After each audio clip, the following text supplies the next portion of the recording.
Hello friends, welcome to ரின் சமையல். இன்றைக்கி நம்ம ரின் சமையல் சேனலில் இட்லி மாவு மட்டும் போதும் இனிப்பு குழிப்பணியாரம் செய்ய ஈஸியான ஈவினிங் ஸ்நாக் ரெசிபி. ஒரு கப் இட்லி மாவு இருந்தால் போதுங்க. ஈவினிங் டயத்தில் சட்டுன்னு இந்த ஸ்நாக் ரெசிப்பியை செஞ்சிடலாம். வீட்டில் இருக்க எல்லாருமே விரும்பி சாப்பிடுவாங்க. ஈஸியான ஈவினிங் ஸ்நாக் ரெசிபி. நாம் பணியாரத்துக்குன்னு தனியாக மாவரைச்சி செய்கிறது போலவே இந்த இட்லி மாவில் செய்கிற குழிப்பணியாரமும் சாப்பிட்றதுக்கு ரொம்பவே டேஸ்ட்டாக இருக்கும். உள்ளுக்குள்ளே பஞ்சு மாதிரி இருக்கும். ஈஸியான ஸ்வீட் ஸ்நாக் ரெசிபி. தேங்காய் வெல்லம் சேர்த்து செஞ்சுருக்கனால சாப்பிட்றதுக்கு ரொம்பவே டேஸ்ட்டாக இருக்கும். ரின் சமையல் சேனலை சப்ஸ்கிரைப் பண்ணிக்கோங்க. பக்கத்தில் இருக்க ஆளுன்ற பெல் ஐக்கானை கிளிக் பண்ணி வச்சுக்கிட்டிங்கன்னா நான் போடுற வீடியோ உடனே உங்களுக்கு நோட்டிஃபிகேஷனில் வந்துடும். கடாயில் கொஞ்சமாக நெய் சேர்த்துக்கலாம். நெய் நல்லா உருகுனதுக்கு அப்புறமா இது கூட துருவின தேங்காய் அரை கப்பளவு எடுத்திருக்கேன். நெய்யில் வறுத்துக்கணும். தேங்காயை நெய்யில் வறுத்துட்டு சேர்க்கும்போது பணியாரம் சாப்பிட்றதுக்கு ரொம்பவே டேஸ்ட்டாக இருக்கும். அப்படி இல்லைன்னா வறுக்காமல் அப்படியே கூட மாவில் சேர்த்து பணியாரம் செய்யலாம். இந்த ஸ்நாக்குக்கு தேங்காய் சேர்த்து செய்யலாம். இதுக்கு பதிலாக உங்களுக்கு விருப்பமான நட்ஸ் எதுவோ அதை கூட நெய்யில் வறுத்துட்டு சேர்த்து செய்யும்போது பணியாரம் இன்னும் நல்லா டேஸ்ட்டாக இருக்கும். பணியாரம் செய்கிறதுக்காக ஒரு கப்பளவு இட்லி மாவு எடுத்திருக்கேன். நான் ரேஷன் அரிசியை சேர்த்து தான் இட்லி மாவு அரைக்குவேன். அதில் இருந்து தான் எடுத்திருக்கேன். இந்த மாதிரி கெட்டியாக எடுத்துக்கோங்க. அப்போ தான் நம்ம இதில் சர்க்கரை சேர்க்கும் போது கரெக்டாக இருக்கும். உப்பு சேர்க்காமல் நான் அரைச்சி வச்சுருந்தேன். தேவையான அளவு உப்பு சேர்த்துக்கலாம். அடுத்ததாக இது கூட நாம் நெய்யில் வறுத்து வச்சுருந்த தேங்காயை சேர்த்துக்கணும். ஏலக்காய் தூள் 1/4 ஸ்பூன் அளவு சேர்த்துக்கலாம். நான் நாட்டு சர்க்கரை தான் இந்த பணியாரத்துக்கு சேர்க்க போகிறேன். அரை கப்பளவு நாட்டு சர்க்கரை எடுத்திருக்கேன். இனிப்பு உங்களுக்கு எந்தளவு தேவையோ அதுக்கு தகுந்த மாதிரி சேர்த்துட்டு நல்லா கலந்து விட்டுக்கணும்.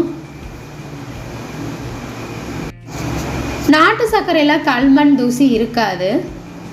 அதனால் அப்படியே நான் சேர்த்துட்டேன். ஒருவேளை உருண்டை வெல்லம் எடுத்துருந்தீங்கன்னா வெல்லத்தை கரைச்சிட்டு வடிகட்டிட்டு சேர்த்துக்கணும். உருண்டை வெல்லத்தில் கல்மண் தூசி இருக்கும். வடிச்சிட்டு சேர்த்தோம்னா தான் பணியாரம் சாப்பிட்றதுக்கு நல்லாயிருக்கும். நல்லா கரைச்சாச்சு. சர்க்கரை எல்லாம் சரியான அளவு இருக்குதான்னு செக் பண்ணிக்கலாம். கொஞ்சம் சர்க்கரை எடுத்து வச்சுருந்தேன், அதையும் சேர்த்துக்கலாம். எல்லாத்தையும் நல்லா கலந்து விட்டுறணும். உங்களுக்கு இனிப்பு எந்தளவு தேவையோ அதுக்கு தகுந்த மாதிரி சர்க்கரையை கூடவோ குறையவோ சேர்த்துக்கங்க.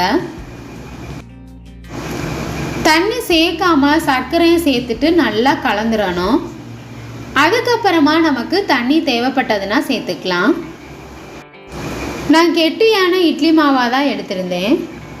தண்ணி சேர்க்காம சர்க்கரை கலந்ததுக்கு அப்புறமா பணியாரம் ஊற்றுற பதத்துக்கு மாவு இருந்தது. இந்த மாதிரி நல்லா கரைச்சி எடுத்துக்கங்க. இதுதான் சரியான பதம். பணியாரக்கல் நல்லா சூடானதுக்கு அப்புறமா நெய் அல்லது எண்ணெய் சேர்த்துக்கலாம். நான் இன்னைக்கு நெய் சேர்த்து தான் பணியாரம் செய்ய போகிறேன். நம்ம கரைச்சி வச்சுருக்க மாவில் இருந்து கொஞ்சம் கொஞ்சமாக எடுத்து ஒவ்வொரு குழிலையும் ஊற்றிடணும். இந்த இனிப்பு குழி பணியாரம் சாப்பிட்றதுக்கு ரொம்பவே டேஸ்ட்டாக இருக்கும். ஸ்நாக்குக்கு சட்டுன்னு ரெடி பண்ணிடலாம். மேலே கொஞ்சமாக நெய் அல்லது எண்ணெய் சேர்த்துட்டு மூடி போட்டு மீடியம் ஃப்ளேம்லேயே வேக வச்சுக்கோங்க. இப்போ நமக்கு பணியாரம் ஒரு பக்கம் நல்லா வெந்ததுக்கு அப்புறமா அடுத்த பக்கம் திருப்பி விட்டுறணும். ஆப்பசோடா சேர்க்காம நமக்கு பணியாரம் குண்டு குண்டாக வரும். அரிசி மாவோ ஆப்ப சோடா எதுவுமே நம்ம சேர்க்கலை. இட்லி மாவு மட்டும் போதுங்க. பிரேக்ஃபாஸ்ட் ரெசிபியான பணியாரத்தை சட்னி சாம்பாரோட வச்சு சாப்பிட்றதுக்கு ரொம்பவே டேஸ்ட்டாக இருக்கும். இட்லி மாவு குழிப்பணியாரம் சுட சுட ரெடி ஆயிடுச்சு. இந்த ஸ்வீட் ஸ்நாக் ரெசிபியான குழிப்பணியாரம் உங்களுக்கு பிடிச்சிருந்ததுன்னா ரின் சமையல் சேனலை சப்ஸ்கிரைப் பண்ணிக்கோங்க ஃப்ரெண்ட்ஸ். பணியாரம் உங்களுக்கு பிடிச்சிருந்ததுன்னா மறக்காமல் ஒரு லைக் கொடுங்க ஃப்ரெண்ட்ஸ். கமெண்ட் பண்ணுங்கள், ஷேர் பண்ணுங்கள். பக்கத்தில் இருக்க ஆளுன்ற பெல் ஐக்கானை கிளிக் பண்ணி வச்சுக்கிட்டிங்கன்னா நான் போடுற வீடியோ உடனே உங்களுக்கு நோட்டிஃபிகேஷனில் வந்துடும். Thank you friends.